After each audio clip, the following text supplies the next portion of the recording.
Hello, I'm Mike Scott in Oxford in the UK. Welcome from me and from Mike Collins in Maryland in the US to this, the last event in 2024 of our Zoom season. Don't worry, we will be back in February. The series is Cultural Encounters, books that have made a difference, where we are bringing together scholars and their audiences in order to explore themes of encounter in literary works and contemporary cultural debates. Today, Dr. Anthony O'Mahony will be discussing the sayings of the Desert Fathers.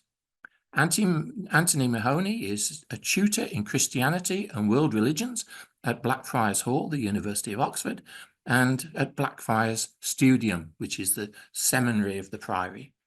He was reader in the history of Eastern Christianity at Heathrop College at the University of London between 1999 and 2018. In 2018, he was appointed Associate Fellow at the School of Advanced Studies at the University of London. He held the Sir Daniel and Countess Bernardine Murphy Donoghue Chair in Eastern Catholic Theology in 2018 to 2019 at the Pontifical Oriental Institute in Rome. His research interests are in modern history and contemporary situations of Eastern Christianity, including theology and ecclesiology, ecumenical dialogue between Eastern and Western churches, Christian, Muslim and Jewish relations, and the religious and political history of Jerusalem. If any questions occur to you during the talk, please type them in using the Q&A button, not the chat button, at the bottom of your computer. Towards the end, I will ask as many questions as possible for our guests to answer. Please don't leave your questions until the very end because we may run out of time. Just type them in as soon as they come to you. With that, I'll hand over to Anthony for what I know is going to be a fascinating discussion. Over to you, Anthony. Okay, thank you very much, Mike, and thank you very much for your kind introduction. The sayings of the Desert Father seems to be an odd choice for a reflection on literature or books which have made an impact in a more modern or contemporary sense. But I wish to really situate the sayings of the Desert Fathers, or the Apophthegmata Patrum, as really one of the most widely read patristic texts throughout history and today. One point I'd like to just address just very early on, whilst the Desert Fathers did not often quote literally the Bible or the scripture, in fact, the language and writings of the desert were so formed by their meditation of the scriptures that it's almost impossible to say where one quotation ends and comments begin. We might also say that they knew by heart long sections of the Bible, but putting the sacred words into practice was their instinct. So I wanted to reflect on that in the sense that we have the sayings of the Desert Father come out of experience, but or a monasticity, but also very much are related to absorbing and reading the scripture as part of their everyday life and practice. As I said, the sayings of the Desert Fathers have been constantly translated and retranslated in almost all modern languages, deployed in spiritual direction and featured in literature and art. The Fathers, as well as their words, were often integrated into all categories of modern culture. John Wortley, in his collection of the anonymous sayings of the Desert Father, writes, long before they become literature and tales, sayings circulated as folklore, but this law was with a purpose, to train and foster those who aspire to monastic ideals. There is no reason to suppose that this material immediately ceased to circulate orally as soon as it was committed to writing. Oral and written forms would have coexisted for some centuries constantly contaminating or engaging with each other. Thus, a scribe might well set down not a dead text found in his exemplar, but a living word he had received directly or indirectly from the mouth of his charismatic Abba or father. This is indeed a contemporary reality. Anyone familiar or has familiarity today with the renewal and revival of Coptic monasticism of the Egyptian desert will discover rapidly the Copto-Arabic collection entitled Bustan al-Ruhban, which represents a distinct form of the sayings of the Desert Father tradition, transmitted into the Egyptian monasteries in Arabic, starting from the 11th century onwards. This modern tradition of transmission has been taken forward by the influential monastic Mata al-Mishkin, or Matthew the Poor, who was read by and very deeply influenced Thomas Merton, Bede Griffiths, the Protestant brother Roger of Taizé, or Seraphim the Rose of the Eastern Orthodox tradition. An example of this, to quote, this is from a disciple of Mata al-Mishkin. To a disciple who asked Mata al-Mishkin to teach him to pray, Mashkin replied, "Give me your Bible." He opened the book, found the beginning of the letter to the Ephesians, raised his eyes to heaven and said, "Pray like this." Having read the first verse aloud, he was quiet, repeated each word twice, reread everything from the start. The following verse, he raised his voice, chanted the verse repeatedly, the words several times, raised his hands and cried. Thus, for the whole chapter, during this time, he had totally forgotten the presence of his disciple, who had remained next to him. Scholars seek to locate and understand the historical context in Egypt, Palestine, and the Judean deserts. However, the modern readers might seek spiritual wisdom to guide or understand themselves. The sayings often seem larger than life, revealing aspects otherwise obscured. To quote the Desert Father Antony of Egypt, who's reported to have said, "At a time is coming when men will go mad, and when they see someone who is not mad, they will attack him, saying, 'You are mad,' since he is not like them." There's a real sense, when you're reading the sayings of the Desert the Father, of trying to express things beyond our initial imagining, to reorder how we understand things, and to think about the continual influence of the Desert Fathers. I want to quote from Dorothy Day of the Catholic Worker Movement, who wrote during July and August 1943 about the Desert Fathers and Saint Ephrem, as she was reflecting after a retreat about how, in order to change the social order, one must spend time in prayer, go deeper and change oneself. She wrote, "The Desert Fathers had these same ideas.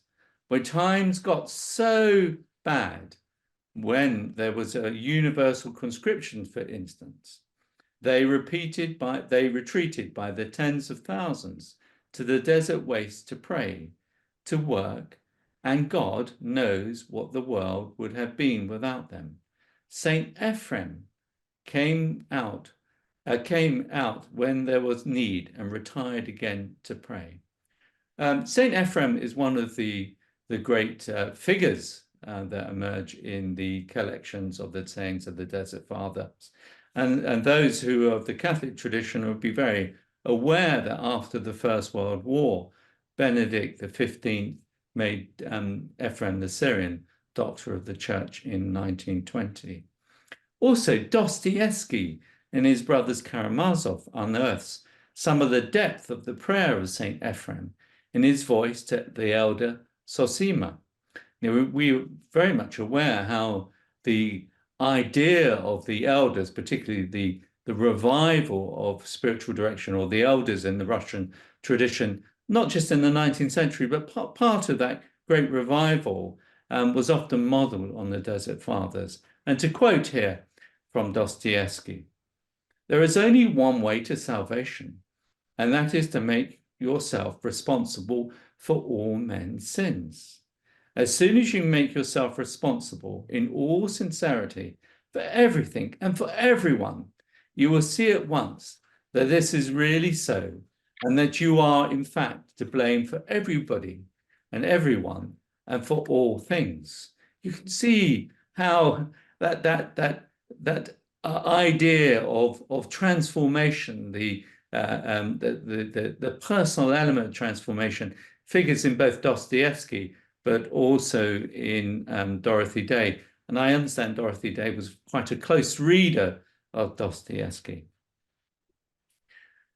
The collection, which is roughly 10,000 items, are arranged in more or less alphabetical order by reference to approximately 120 fathers who allegedly uttered the sayings or are mentioned in the tales. Father Ugo Zanetti, a monk of the Georgetown monastery in Belgium, and one of the most finest intuitive commentators on the sayings of the Desert Fathers, states, "Abba, tell me a word. It is with these words that we represent the relationship between the father of the desert, an elder who sometimes could be quite young, and a disciple, a novice monk, or in any case, a monk aware of the fact that he still had much to learn, which implies, moreover, that the elder himself was not afraid to go and question someone older than him, and he was, in any case, done so in his youth." It is quite difficult to define the sayings of the Desert Fathers. So great is their diversity, and hence their appeal right through time. Although those who frequent them have little difficulty in recognizing the words of the Fathers of the Desert, summarizing in a few symbols an entire spiritual teaching.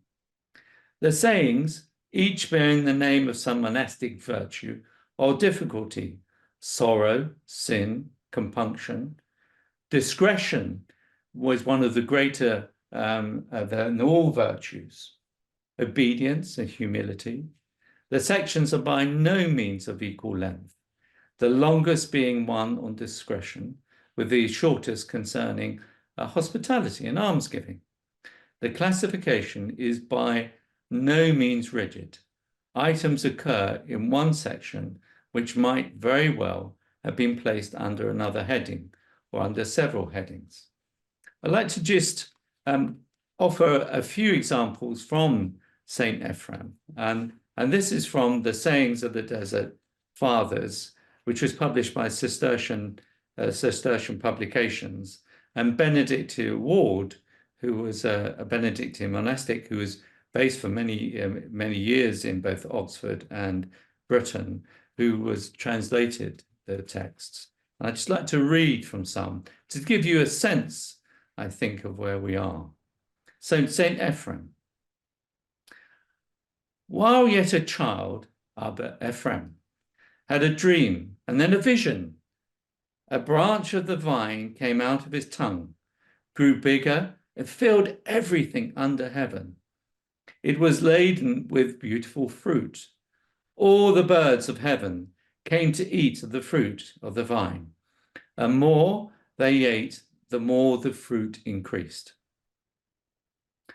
Another time, one of the saints had a vision. According to the commandment of God, a band of angels descended from heaven, holding in their hands, that is to say, a piece of papyrus carved with writings. And they said to one another, "To whom should we give this?" Some said, "To this one," or others, "To that one." Then the answer came in these words, "Truly, they are holy and righteous, but none of them is able to receive this except Ephrem." The old man saw that the papyruses were given to Ephrem, and he saw, as it were, a fountain flowing from his lips. Then he understood that which came from the lips of Ephrem was of the Holy Spirit. A third point or reading. Another time when Ephraim was on the road, a prostitute, tired by her flatteries, if not to lead him to shameful intercourse, at least to make him angry, for no one had ever seen him angry. He said to her, "Follow me." When they had reached a very crowded place, he said to her, "In this place come to what you do what you desire." But she, seeing the crowds, said to him, "How can we do what you want to do in front of so great a crowd without being ashamed?" He replied, "If you blush before men, how much more should we blush before God, who knows what is hidden in darkness?" She was covered with shame and went away without having achieved anything. For half a century, numerous studies have highlighted the monastic writings of late antiquity and made them accessible to a larger public, in particular the sayings of the Desert Fathers. More recently, extensive research has revealed how well these fit into the ancient culture. We must realize or be aware, many of the sayings of the Desert Fathers are coming out of a classical tradition and mirror many of the skills and many of the ideas associated with that classical culture. And so the Desert Fathers, the saying Desert Fathers, are not just about monasticism, the formation of Christian culture. They are also the expression of a culture which develops from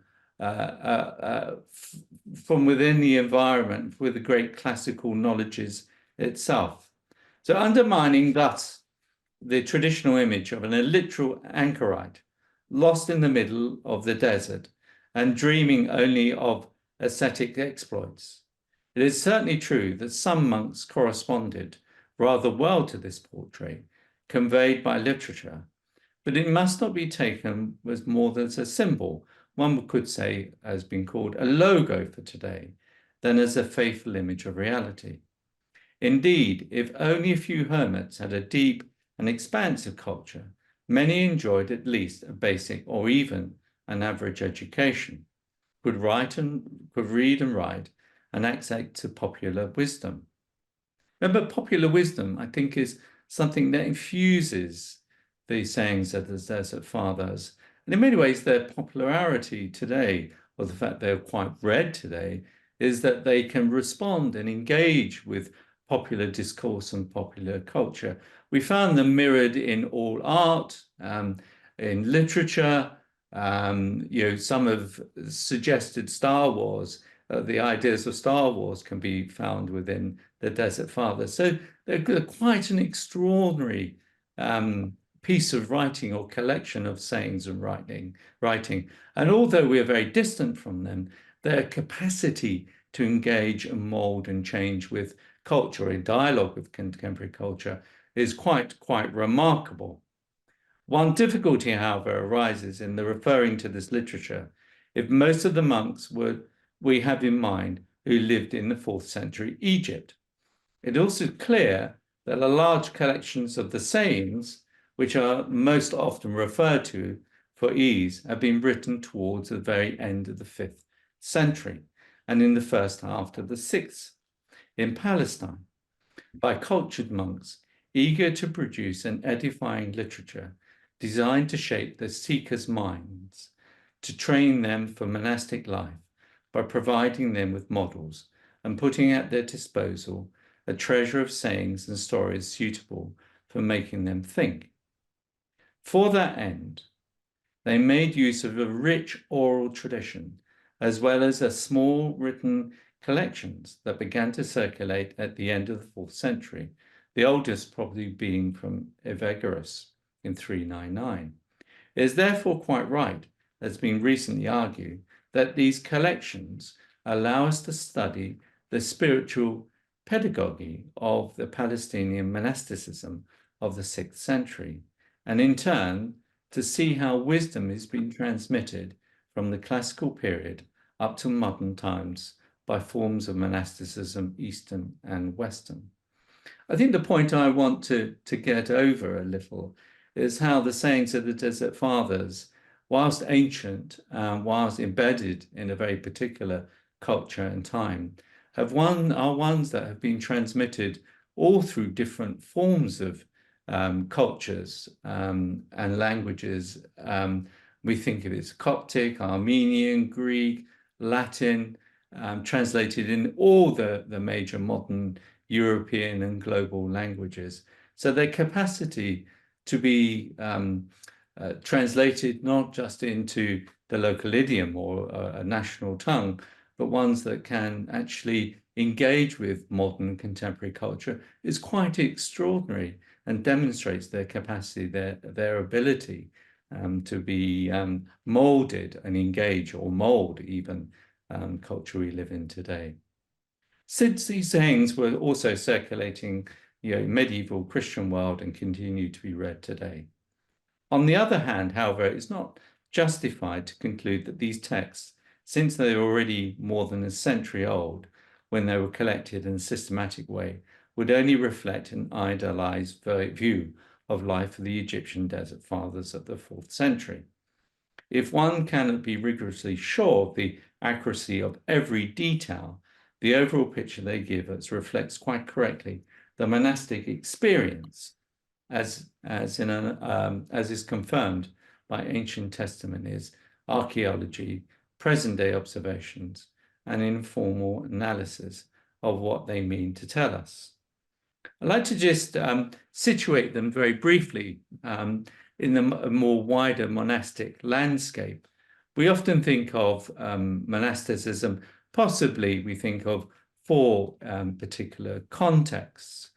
We think of the Egyptian desert, as I referred to, the monks of the Judean desert. Monasticism of the holy places, really quite important. The holy places were a place where the global Christian cultures would both come to reside, but also to exchange knowledge and ideas as well. And anyone who goes to contemporary Jerusalem will be very, very distinctly aware of Armenian monasticism, Coptic, Syriac, Greek, Latin, Franciscan, Eastern Catholic, Melkite, Maronite. You get a real sense that the monasticity of the holy places, the fact that the exchanging of ideas is one of a continued function of of modern Jerusalem. Although one must be very aware, and not to make too much of a geopolitical point, the very natural habitat for modern Jerusalem is the Christian east of the Middle East, and at present they've been separated for many, many years. And the 4th area, which I wanted to emphasize, was the Palestinian monasticism, or the Gazan monastic school, which is well known for its importance of its ascetic and spiritual literature. In fact, when we look at the sayings of the Desert Fathers, most scholars today would consider they were brought together within this Gazan school and disseminated from them. And maybe a few reflections on that.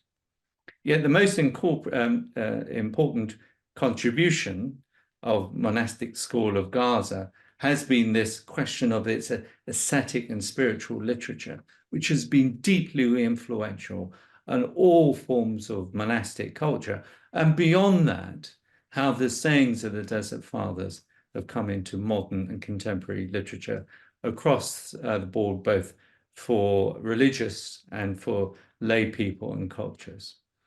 So it deserves the monastic school of Gaza, as it deserves to be called precisely in the light of the continuity of the characterizations or the characteristics of its spiritual traditions, at least from in terms of doctrine and practice or spiritual direction. In many ways, we got that sense, didn't we, from Father Zosima, but also Dorothy Day, the idea that the sayings of the Desert Fathers speak to us and offer guidance. But this is related very, very much, as we can observed in the correspondence between Barthenius and John. These were 2 really quite important correspondents who exchanged letters and direction between each other, master and disciple. And these are heavily edited and recorded and disseminated to the wider Christian world. Spiritual direction corresponds to the school of Christianity. That's very, very interesting how that idea of spiritual direction, you'll be schooled in your Christian spirituality and culture, which engages both men, monks, and laymen under the guidance of a recognized master. Due to the favorable location of the monasteries in Gaza, Gaza was a very important crossroads for the Judean desert, for the rest of the ancient world, for Egypt, for North Africa, for further from Ethiopia. Gaza was a really important zone of interaction and of great importance for the development of Christian monasticism and Christian culture.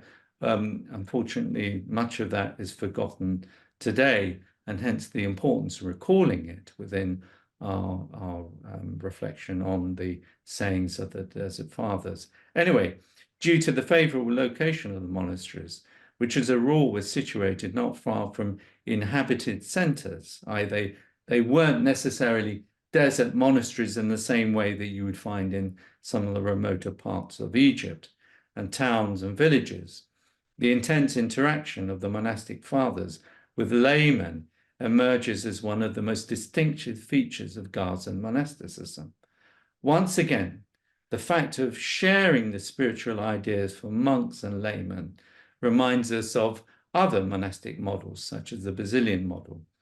But the system of spiritual direction concretely functions with these two recluses of Gaza, I've meant Barthinus and John, in an unprecedented way by emphasizing the role of the director and his advice to all in all circumstances of life.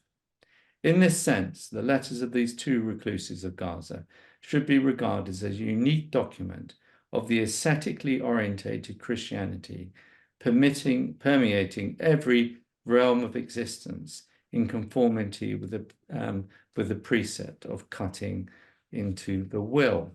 Now, I'd like to raise just two ways of how this idea of spiritual guidance has come to figure very strongly in the revival, particularly in the 19th and 20th century of Western monasticism.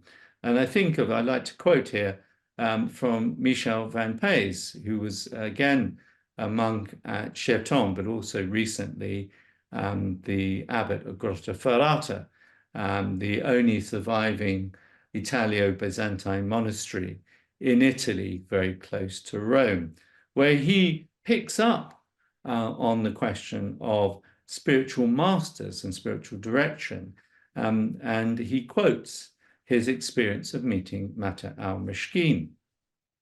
And I'd like to just quote that very quickly, once again on the question of spiritual fatherhood.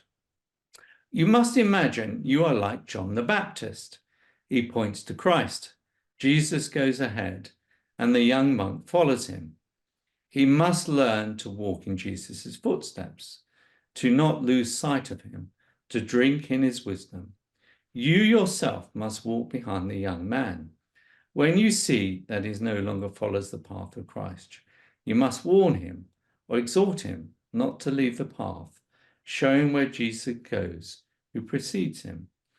And then my final reflection and quote really is to bring it again, to bring it up to date a little, this whole question of the influence, particularly through some contemporary monastics. We think of how Thomas Merton reflected on the sayings of the Desert Fathers right through his writings, and arguably he's one of the most influential Catholic monastics of the 20th century, and is still widely read. But as I mentioned earlier, he was also a great reader of Mata al-Mishkin. What I wanted to suggest here is how the ideas of spiritual direction, the culture of Christianity, as developed within the Gazan context, but also which have become so influential, they speak through the sayings of the Desert Fathers, have become infused in all elements of Christian cultures globally. And I wanted to just quote very, very briefly from a very interesting reflection, which has just been published in 2024 by Marcus Macari, who's a monk of St. Macarius the Great, which was the monastery which was refounded by Mata al-Mishkin. And he reflects, okay, now quote, I once asked Anber Epiphanos, give me a word so that I can live. And he answered me, you do not need a word from me because you are united with the living word. May he fill, guard, and overshadow you. The living word of God is what we must strive to attain, because it is only by hearing the voice of the Son of God that it's possible to live.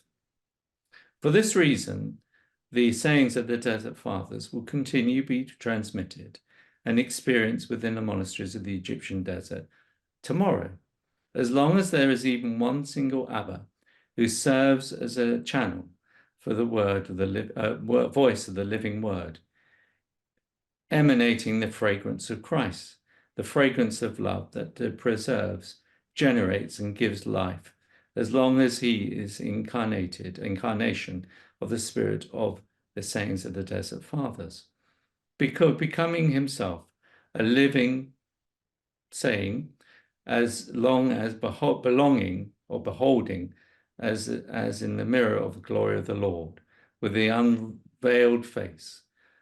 Quote 2 Corinthians. One is able to see in him, Abba, it's enough for me just to see you. I just wanted to end with that quote. And really what I wanted to do today is just to open up the thought that the Desert Fathers both are important, both have been important, both modern literature, contemporary culture, but they're a living heritage which continues to mold not just monastic culture, beyond that, being quite influential in secular and all temporal forms of thought and reflection, but also very much a living tradition, both in the Egyptian desert monasteries, which are very regularly visited. But also I wanted to raise the point is that their origins are within the Gazan school of monasticism. And as we see today, seemingly the very end of Christian culture within that context. And we know one of the oldest Christian churches is still there. It is good for us to be mindful of that situation, that context. And I also like to just go back to the point I made around Jerusalem. We're beginning to see real stresses and strains on the great Eastern Christian cultures in the Middle East, which are such an important heritage for Christianity in its global context.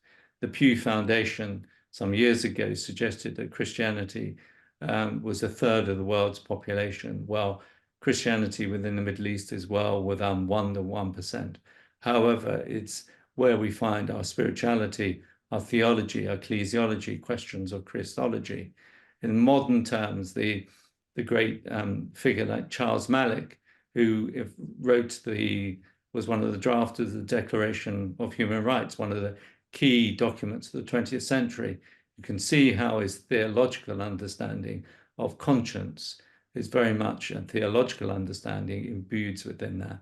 The idea of genocide, which comes out of the Armenian genocide, the great ecumenical dialogues that we have, and the great spirituality. So to remind ourselves of the desert sayings of the Desert Fathers within the monastic school of Gaza is for us today, within the global Christian context, to remind ourselves of the importance, the ongoing importance, and the importance for us to continue to remember the importance of how Christianity in that area, that region, is both important for continuing to engage and mold and form the world Christianity we have today. Anyway, thank you very much, Mike. Well, thank you for that, and that last your conclusion there was interesting in terms of the cultural encounters now within Gaza, which I'm sure we'll come to in a moment. I'm just trying to struggle a little bit with the dates of the Desert Fathers, because I think they went on for a long time. Yeah, they did. But historically, aren't they? When they started, they were pre-Islamic. Oh yes, oh yes. We're thinking. We're often think of trying to give that monastic landscape. We think of the 4th century Egyptian desert fathers, and we think of the migration from Egypt of many monks to places like Gaza, and how we see the transmission of the sayings of the desert fathers, but also them all coming together as a collected form. So between the 4th and 6th centuries, I suppose we could say that's the great period of the formation of the sayings of the Desert Fathers. But also I try to situate it, if we don't think of just one context. We've got the Egyptian context, the Gazan context, the holy places context. We forget that as monasticism, but also the Judean desert. So I suppose one of the great fundamental points of the Eastern Christian cultures, which is Christianity in its own, is how culture was so important for it. It speaks through Coptic, through Greek, through Hellenic culture, through Latin, through Armenian, through Syriac, which is quite extraordinary. I think we really get a sense that culture and the gospel and the Christian tradition, how it seeks to mold and engage with culture and speak through it, is quite an extraordinary aspect, I think, of early Christianity. And again, I wanted to relate it to contemporary Christianity in the Middle East today. If we think of Christianity in the Middle East today, it's Armenian, it's Coptic, it's Eastern Catholic, Melkite, Maronite. In many ways, it represents the great plurality of the early Christian cultures. And I think those of us who often live in the West, we think of the great Latin Christian cultures, but we don't because it's so global and so vast, that we don't necessarily understand within the early Christian context how much culture was so important and how it formed and developed languages and such likes. And I suppose to make it into a more contemporary sense, Pope Francis recently has warned us all against forms of religious nationalism which destroy plurality. And within the context of the Middle East, we find the Christian plurality being very much under pressure, under strain. Thank you for that. There are a couple of questions here which are very similar, actually, so I'm going to give them both. Simon Bradford says, I'm just wondering whether women had any place in these pedagogic practices. Were there any desert mothers, for example? At which point do these texts become more widely disseminated to include or involve women? And Ian Finley says, why do we still refer to the texts as the sayings of the Desert Fathers when they include women's wisdom, e.g. Matrona, Sarah, Singlecta, Melina, and Paula? Very good point. I think increasingly there's a greater consciousness, I think, of the role of women or desert mothers within the sayings of the Desert Fathers or the patrimony of it. So I think that's right, and I think there is particularly with Eastern Christian cultures, a greater acknowledgement of the role of women in the early evangelization of cultures. We think of Nino in Georgia. So I think that's right. And maybe what your writers or the questions are really hinting at is seeking for us to seek to describe how the sayings of the Desert Fathers have become the sayings of the Desert Fathers and mothers for us moderns. So very much so, I think. There's a greater reception of that. Thanks for that. Scott Thomas asks, so what might be some of the key insights of the Gaza School for today? Gosh,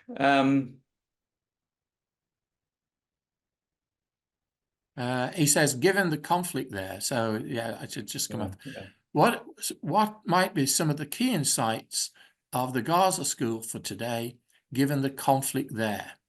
And so what might we might be doing? Gosh, I don't want to give a geopolitical analysis of this, but I think what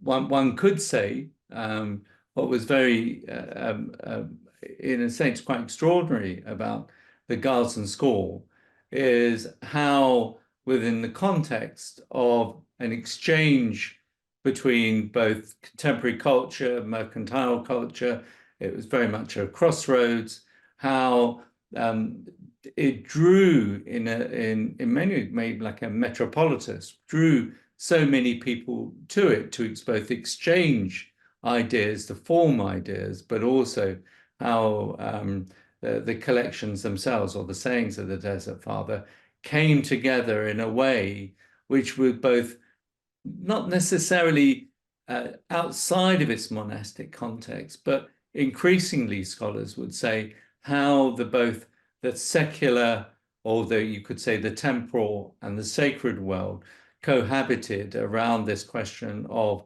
particularly spiritual direction. And I wanted to emphasize that because that's become quite an important element of how the Desert Fathers have been received.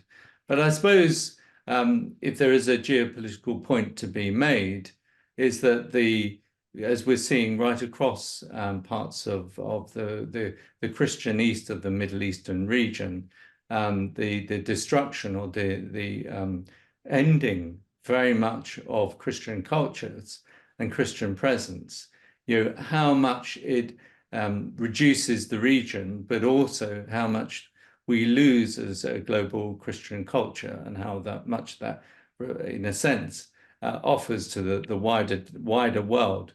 And so, yes, maybe in a more intelligent and spiritual way, we could actually reflect upon what the Desert Fathers actually say to the contemporary situation today. And one must be what Pope Francis warned, I think, against recently, is the whole question of religious nationalism, which actually denudes human culture in both its plurality and its spiritual efflorescence, which is quite plural. I'd like to also just to make another point I was going to add. The Syriac tradition of the Desert Fathers have been quite important. And a very interesting study recently come out by a monk of Bose, Sabino Ciala, where he writes very interestingly that he considers that some of the first generations of Muslim Sufis were very much aware of the sayings of the Desert Father.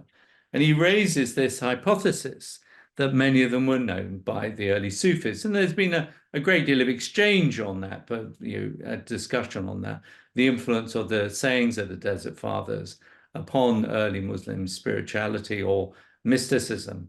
Studies are undertaken, he says, studies undertaken during the last decades on Muslim mystics brought to light certain similarities with Christian ascetic world, both in the field of reflection as in practices which, according to Chia, might suggest some historical links illustrating these similarities.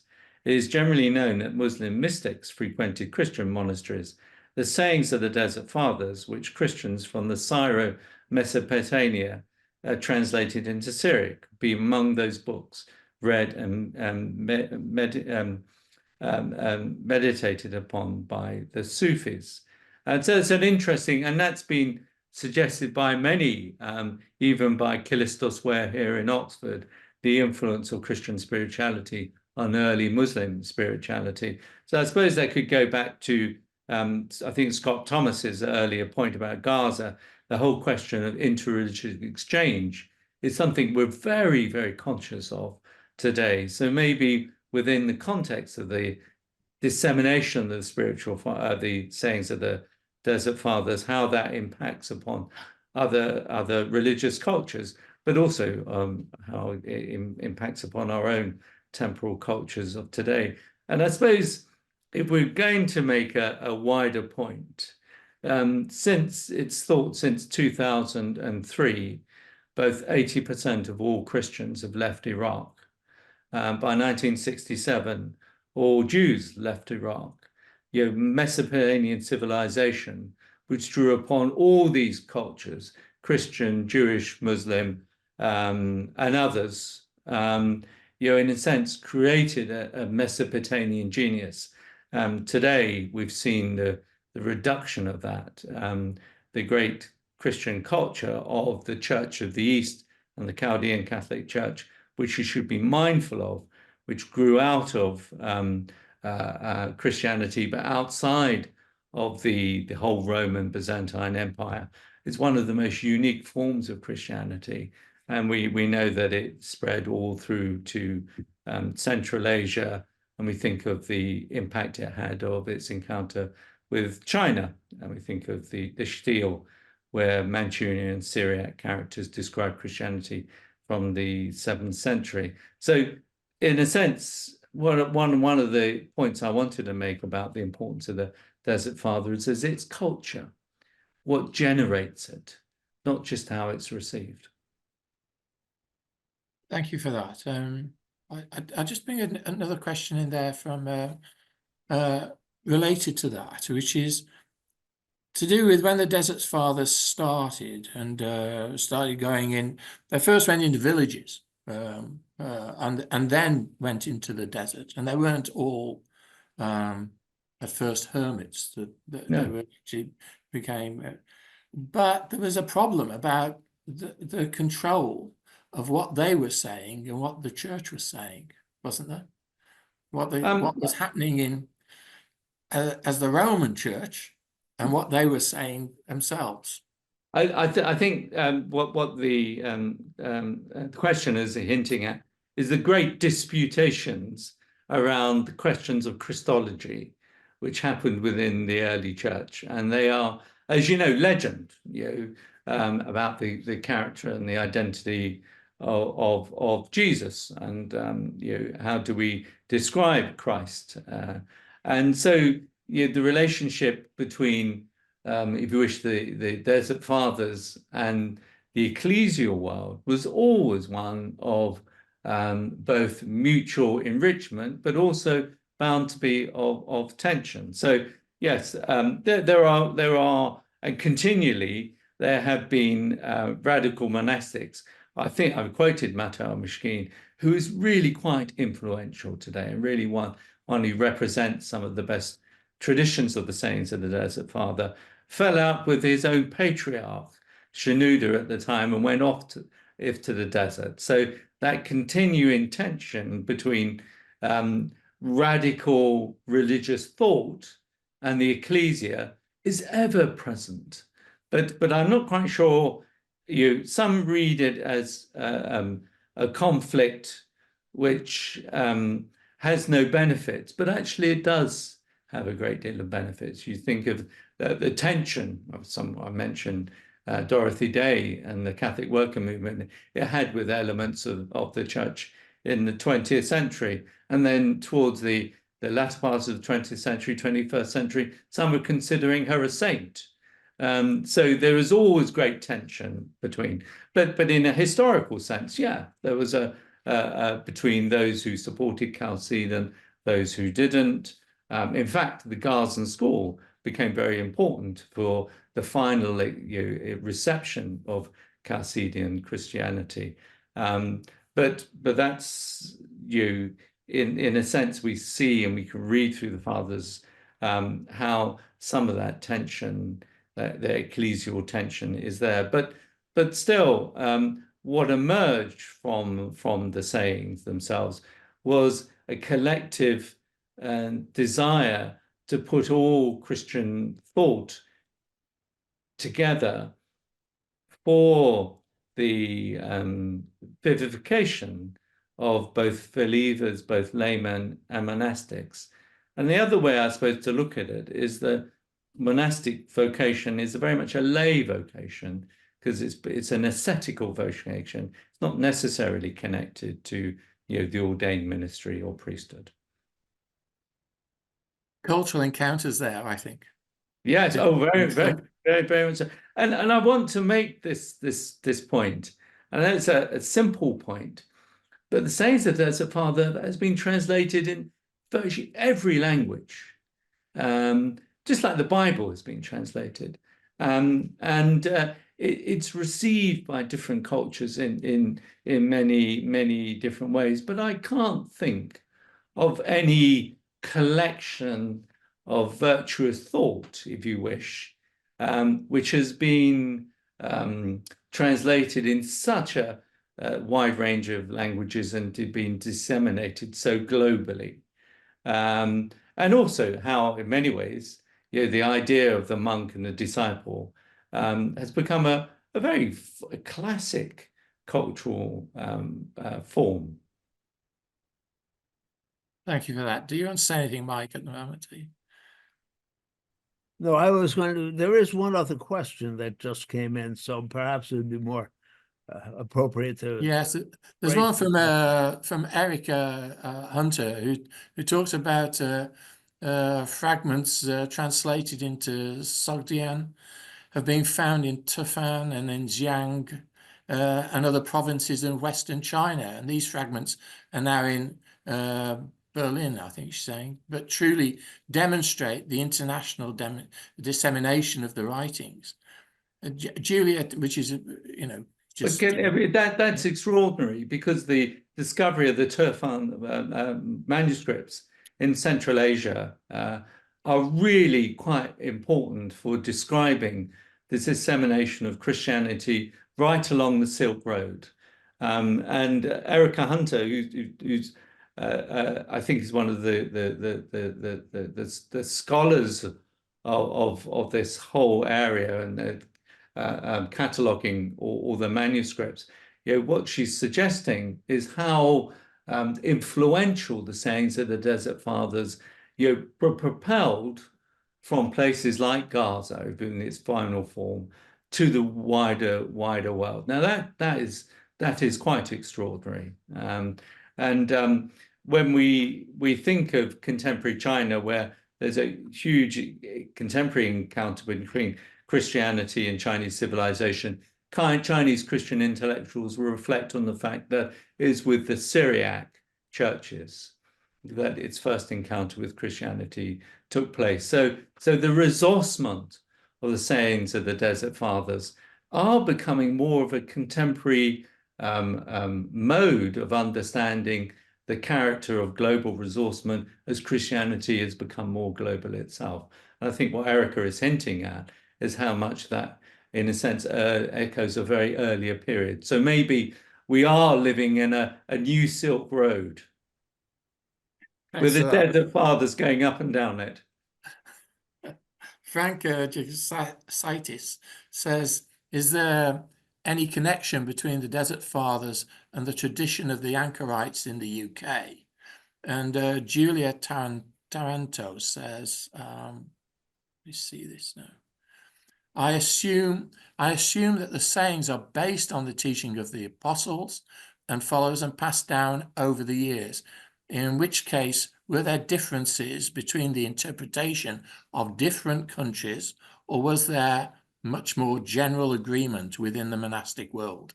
So two questions there. I can't really comment on the anchorites of the early British tradition. I think others might have a better knowledge of that. But I think this question, I made the point very early on, is that your scripture was read and absorbed, eaten in a way, in that manner, become part of the mind of the fathers, desert fathers, and so in a sense becomes really quite an important element of the sayings themselves. But as I mentioned, in historical terms, most scholars would say the jump from the Egyptian deserts to Gaza and the dissemination from there.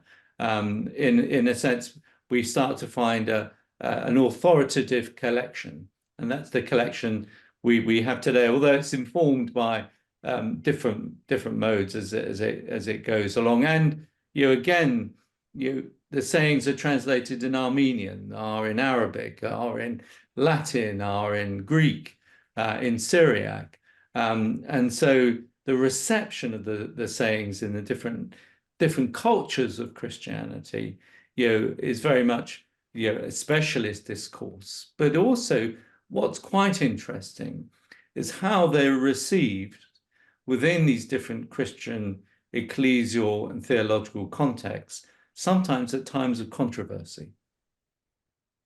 So they have an authority which speaks beyond controversy, and maybe that hints to the earlier question around the relationship between desert fathers and ecclesial authority. Thanks for that. Mike, do you want to say? Yeah, this question comes from absolute ignorance of the desert fathers. But what would be the difference between what we call patristic theology and the sayings of the desert fathers? Well, I suppose one way of I'm thinking of Saint it, Jerome out in the desert writing Yeah. about, and I would like to know the difference if I could. Well, I think I was trying to explain a vast landscape of the different types of desert fathers, but trying to read them through how they come to be formed within this Gazan Palestinian monastic context, with around this authoritative collection of the sayings of the desert fathers, which informed patristic literature. Yeah.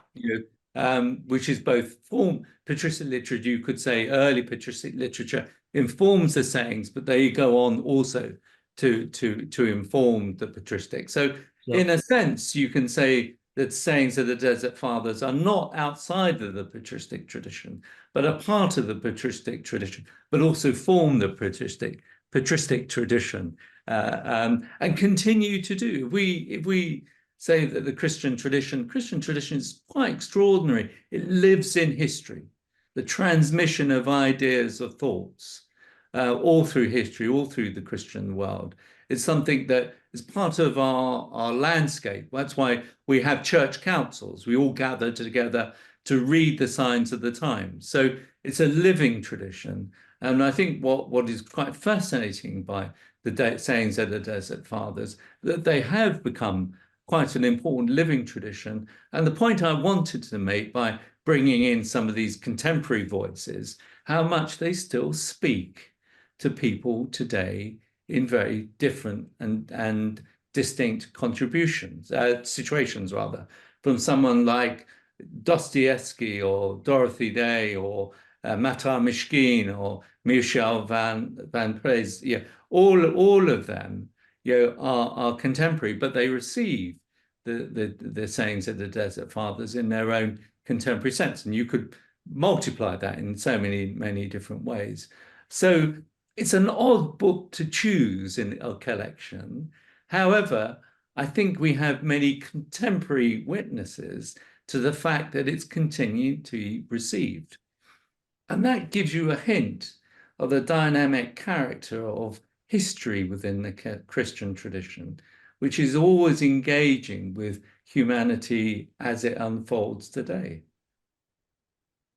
Thanks for that. There's a last question here from an anonymous attendee who just asks, what is a favorite saying for you? If I can, oh gosh, that's a very tough one, a very tough one indeed. I think I still like the saying from Antony of Egypt, when he says that this a time is coming when men will go mad Yeah. And when they see everybody who is not mad, they will attack him saying, "You are mad," since he is not like them. I think it's a wonderful saying, because it's like slightly anarchic, but very sensible, and reorientates us. And it's quite radical in its own way, I think. And it's both confident about what we think we know. It gives us a framework to express what we want to say, but also, you know, how many of us are called mad at different moments when we have a good idea. Yes, it reminds me of Antonin Artaud in 1939, who was put into a lunatic asylum as being mad. And he said, "I'm not mad, everyone else is mad." And he remained in the asylum until 1945, when he came out. Everybody else had been mad, hadn't they? Yeah, yeah. Even the atomic You would have bomb. to be. There's an element of humility here that one might say mad things as well, and they actually are mad, but still they may have a sensible madness about them. Absolutely. Thank you, Anthony, for such an interesting and informative session. I found it really informative to get acquainted with the sayings. And thank you for giving me Ladies the and opportunity. gentlemen, our next Cultural Encounters talk will be on Monday, February the 10th in 2025, when Brother Adrian Candiard from Cairo will actually be talking about the Quran. So we're delighted that he's done that, he's accepted our invitation to do that, and we look forward to it. And that will start off another series of talks in which we've got Philip Lavender, for example, talking about the sagas, the Icelandic sagas of Hamlet, or we've got a talk on Death Comes for the Archbishop, which is going to be a fascinating talk. We've got a number of books, whether they be religious books or whether they be novels, coming up during that time. That one will be by Claire Asquith. Claire Asquith is giving that talk. On Wednesday, the 4th of December at 4 p.m, we have another free speech event on China this time. It's Living with China. What does China want? A very important kind of question for the free speech project that's going on. Thanks to Georgetown University for supporting this series.